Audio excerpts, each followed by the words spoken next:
Assalamualaikum warahmatullahi wabarakatuh. Yang terhormat Ibu Ika Septiana Windy Antari, SSI MSTAT selaku dosen pengampu mata kuliah penelitian kuantitatif. Pada kesempatan kali ini saya akan mempresentasikan proposal saya yang berjudul Pengaruh Marketing Mix terhadap keputusan nasabah dalam memilih bank syariah. Sebelum kita mulai, izinkan saya memperkenalkan diri saya.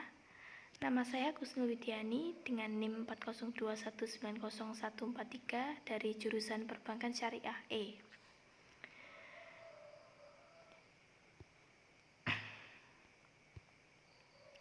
Kali ini kita akan membahas pokok bahasan materi, yaitu pendahuluan, landasan teori, serta metodologi penelitian. Perkembangan jumlah penduduk yang semakin meningkat akan berdampak pada semakin meningkatnya jumlah kebutuhan masyarakat. Masyarakat semakin pintar dalam memilih suatu produk layanan jasa, di mana tawarannya lebih menguntungkan, lebih murah, dan tentunya produknya lebih menarik. Kepuasan nasabah semakin diyakini sebagai kunci sukses pemasaran bank jasa. Oleh karena itu, upaya kalangan perbankan untuk memperoleh kepercayaan nasabah diwarnai oleh fenomena persaingan yang semakin ketat dalam era kedaulatan konsumen pasar dan memenangkan persaingan, karena konsumen saat ini sudah sangat pintar. Dari latar belakang masalah tersebut, peneliti menarik rumusan masalah apakah marketing mix berpengaruh terhadap keputusan nasabah dalam memilih bank syariah. Tujuan penelitiannya yaitu untuk mengetahui bagaimana pengaruh marketing mix terhadap keputusan nasabah dalam memilih bank syariah. Manfaatnya yaitu manfaat praktis sebagai pengetahuan masyarakat dan pembaca untuk mengetahui pengaruh marketing mix terhadap keputusan nasabah dalam memilih pengajuan di bank syariah. Manfaat teoritisnya yaitu penelitian ini juga diharapkan dapat dijadikan sebagai bahan bacaan, memberikan gambaran terhadap para pembaca tentang pengetahuan pengaruh marketing mix terhadap keputusan nasabah dalam memilih pengajuan di bank syariah.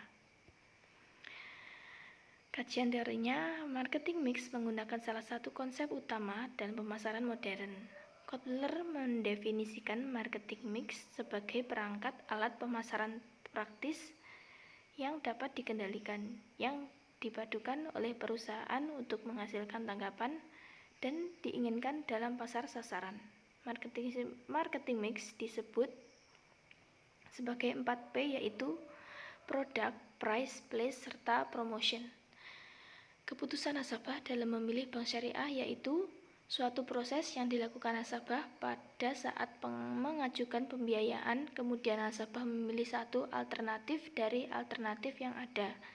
Keputusan nasabah dalam mengajukan pembiayaan sangat penting sebelum nasabah mengambil pembiayaan pada bank. Keputusan bermaksud agar tidak adanya hambatan baik yang besar maupun kecil sehingga perlu diambil suatu keputusan. Metode penelitian ini merupakan jenis penelitian lapangan. Penelitian lapangan atau sering disebut field research bertujuan untuk mempelajari secara intensif tentang latar belakang keadaan sekarang dan interaksi lingkungan suatu unit sosial masyarakat. Sesuai dengan judul dan fokus permasalahan yang diambil, maka sifat penelitian ini adalah kuantitatif dengan metode deskriptif. Adapun pendekatan penelitian ini adalah penelitian dengan survei, karena penelitian ini informasi yang dikumpulkan sebagai sampel dari suatu populasi atau sampel menggunakan angket sebagai pengumpulan data pokok. Penelitian ini mengambil lokasi penelitian pada lingkungan masyarakat daerah sekitar Ponorogo, Jawa Timur. Penelitian ini dimulai dengan melakukan wawancara sampai dengan membagikan kuesioner. Dalam penelitian ini ada dua macam data yang digunakan oleh penulis, yaitu yang pertama data primer, yaitu data yang dikumpulkan sendiri oleh penelitian langsung dari sumber pertama atau tempat objek penelitian. Maka dari itu sumber data primer ini penelitian adalah wawancara, jawaban responden melalui pembagian angket. Yang kedua data sekunder, data ini mengacu pada informasi yang dikumpulkan oleh seorang dan bukan peneliti yang studi mutakhir. Dalam hal ini penulis memperoleh data dari informasi yang diambil dari buku, jurnal, internet, dan kepustakaan lain sebagai bahan penunjang penelitian yang berkaitan dengan pembahasan ini.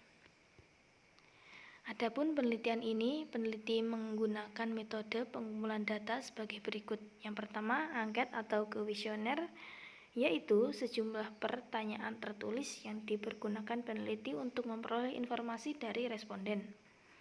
Yang kedua, wawancara. Wawancara adalah percakapan dengan maksud tertentu. Percakapan itu dilakukan oleh dua pihak, yaitu pewawancara yang mengajukan pertanyaan dan yang diwawancarai yang memberikan jawaban atas pertanyaan itu. Yang ketiga, dokumentasi. Dokumentasi digunakan untuk memperkuat data yang dihasilkan dengan wawancara dan angket atau kuesioner sehingga datanya akurat dan terpercaya. Setelah data dikumpulkan melalui tahapan demi tahapan, maka peneliti dalam mengelola datanya menggunakan beberapa metode, diantaranya yang pertama editing, yaitu mengoreksi apakah data yang terkumpul sudah lengkap, sudah benar, sudah sesuai atau relevan dengan masalah. Yang kedua, klarifikasi, yaitu pengelompokan data sesuai dengan jenis dan penggolongannya setelah diadakan pengecekan. Yang terakhir, interpretasi, yaitu memberikan penafsiran pada hasil akhir presentase yang diperoleh melalui kuesioner sehingga memudahkan peneliti untuk menganalisis dan menarik kesimpulan.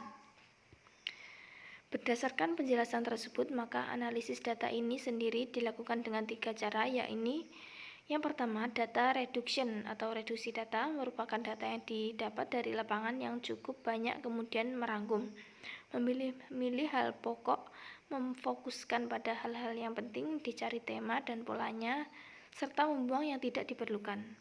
Yang kedua, data display atau penyajian data.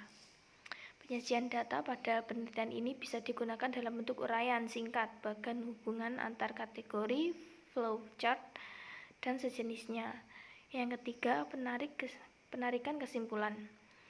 Dalam penelitian kuantitatif yang diharapkan adalah temuan baru yang sebelumnya belum pernah ada. Kesimpulan didukung oleh bukti-bukti yang valid dan konsisten. Sekian penjelasan dari saya, kurang lebihnya mohon maaf. Wassalamualaikum warahmatullahi wabarakatuh.